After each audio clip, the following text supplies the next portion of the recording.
அஞ்சு தொழில் ஆவதுவே அஞ்சவத்தை கிஞ்சலிலா அஞ்சிடத்தும் கொல்லி வட்டமாகவே பஞ்சவண்ணம் வைத்த படிகம் போல் மாறாது உனை மயக்கல் சித்திர கூத்தாகச் செலி.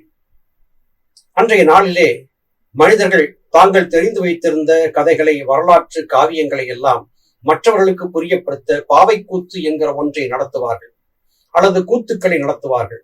ஓவியங்களாக வரைந்தும் சிலைகளாக செய்தும் மனிதர்கள் தங்களுடைய அனுபவங்களை, தாங்கள் அறிந்திருந்த கருத்துக்களை மற்றவர்களுக்கு கடத்தி சென்றார்கள். ராமாயணம், மகாபாரதம் போன்ற இதிகாச கதைகளை எல்லாம் சிலைகளாக, சிற்பங்களாக வடித்து மற்றவர்கள் தெரிந்து கொள்ளும்படியாக காட்சிப்படுத்தினார்கள். ஓவியங்களாக வரைந்து காட்சிப்படுத்தினார்கள்.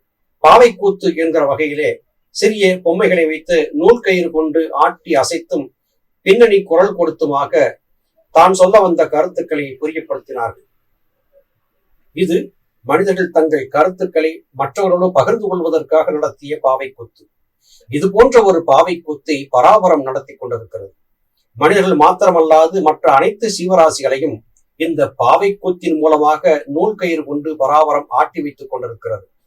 ஆடிக்கொண்டிருக்கும் பாவைக்கு தனித்த தத்துவம் ஏதும் கிடையாது.